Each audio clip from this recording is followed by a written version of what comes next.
Welcome, my friends. I'm Phil, and I'll be your teacher for this session. We're looking at Linkin Park's In the End riff. This is the piano part that you hear in the recording. It hasn't been simplified, but it's a pretty easy part, so this is a rookie-level arrangement. Let me play it for you now. This is going to be what you're going to learn, and you're going to be able to play this too by the end of this.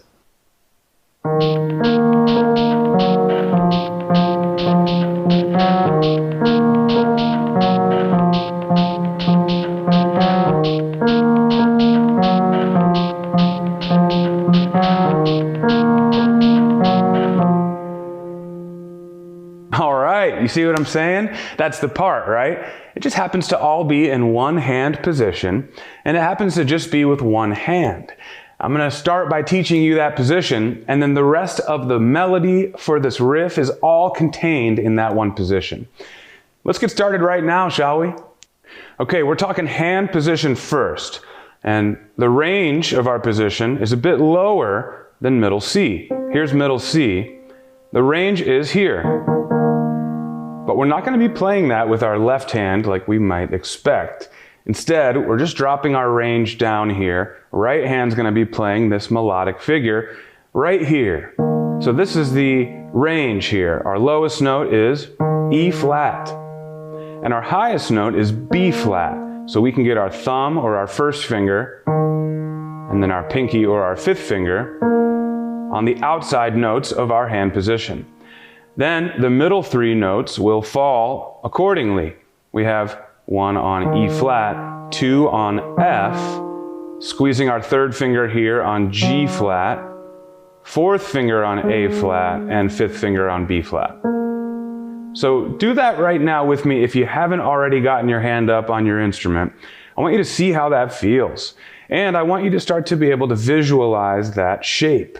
It's a bit higher up towards the back of our instrument than we might be used to. In fact, 4 out of the 5 notes of this position are black keys. And our thumb is playing one of those black keys. Now, our thumb is the shortest finger, right? If this was height of fingers, our thumb is by far the shortest. So whenever our thumb has to play a black key, we don't want to turn our wrist too much like this.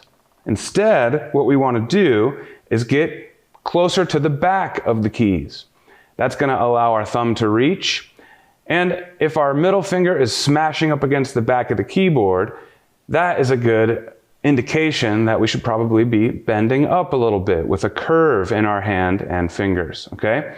So that's just a quick note on how we want to have our hand at the instrument. We've got our range, we've got the notes within our position, and we've talked a little bit about how to put our hand up with the curve and the angles that we want to try and get, all right? So now I think we're ready to get into the next phase of this. I'm going to go ahead and teach you the melodic pattern of this riff. It's all contained in that same hand position. Now we're looking at the notation for this part, and I want to draw your attention to something. If you haven't noticed it yet, we're looking at a bass staff. That's a bass clef up there. Now you might think that that always means left hand, and a treble clef always means right hand.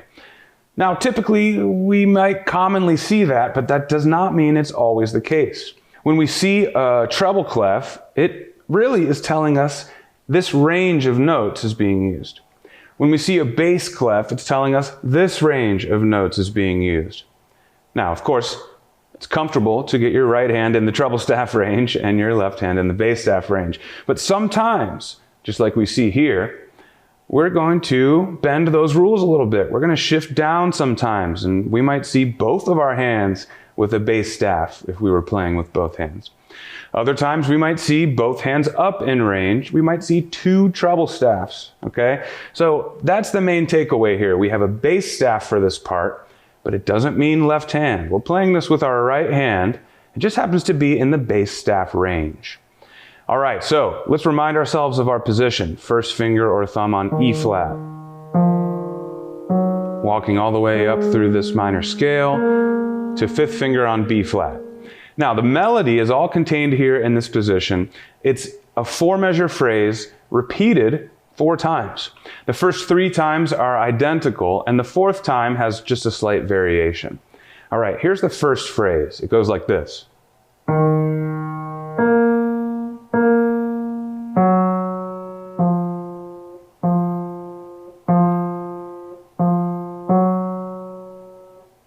So I slowed it down there for you, but I hope you could see that I didn't have to move my hand or fingers at all out of this position. All right, so let's talk about this in terms of finger numbers. The pattern would look like this. 1, 5, 5, 3, 2, 2, 2, and then a quick 2, 3. All right, so all the rhythms up to that point have been half notes. We're holding them all for the same duration until we get to the final 2 quarter notes. We're going to speed those up twice as fast as the half notes, right? Again, 1, 5, 5, 3, 2, 2, 2, then quick 2, 3. All right, you're starting to hear it come together. Now, when we speed that up and we loop it a few times, it's really going to sound like the riff, all right? So we're getting there. Let's look at that now. Let's start to speed it up a little, and let's look at how the 4th phrase is different than what we just learned. Let's get back up in position. We can play this thing through 3 times in a row. 2, 3, 1. Okay, notice I'm also using my sustain pedal a little bit. Repeat again, 2, 3, 1.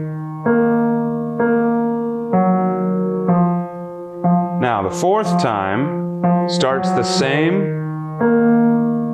but when we get to here, we're just going to hold this note out. Our 2 finger on F, we're going to tie it over and hold it out. That's the end of our riff. So when you guys are ready, I want to bring in our backing track. Let's call Linkin Park in. Let's get the band in here. Let's play along with accurate rhythms and timing. That's a crucial part of performing a piece or even a section that you're learning. You got to learn the notes and the fingers, but then you got to learn the rhythm and the timing. All right, so that's what we're going to do now. Let's start at a slow tempo first and get the feel for that, and then we'll speed it up to full tempo. Here we go. 1, 5, 5, 3, 2, 2, 2, 2, 3, 1. Good. 3rd time now.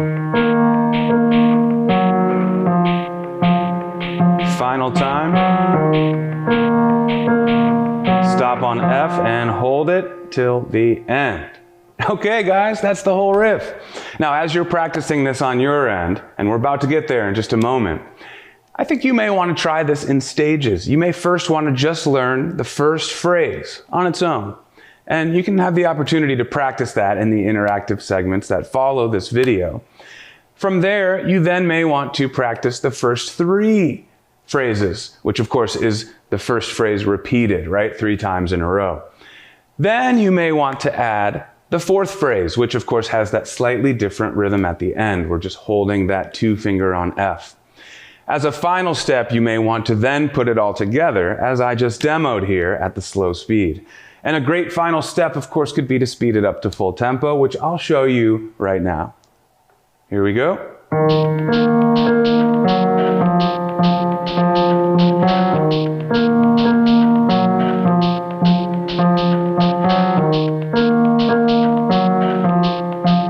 Last time,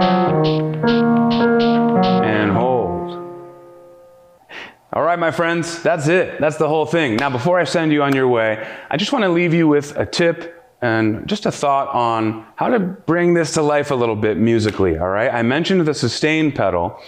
Now, even if you've got a keyboard, typically you have a way to use a sustain pedal with that as well. Now, this isn't mandatory, but if you are ready to try this, the sustain pedal can add a lot of mood to this. And if you listen to the recording, you're going to hear it's all pretty sustained. Let me show you what I mean. If I don't use the pedal at all, I get individual notes like this.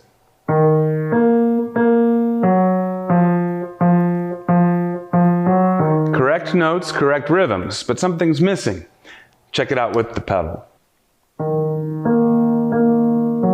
Now, all 3 of those first notes blend together to form a nice harmony. And it has sort of a dreamier, washier effect. All right, let's keep going.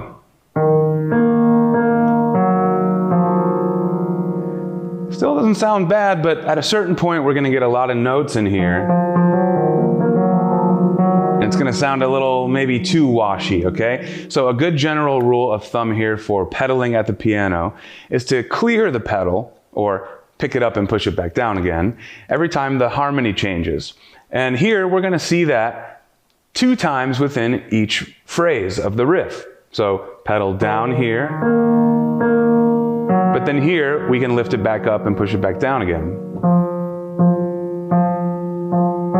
Okay, so you still get a bit of that sustain and dreaminess, but we don't have too much of it going on. We need to clear it every time the harmony changes. Let me play the whole thing for you now, one more time with the pedal.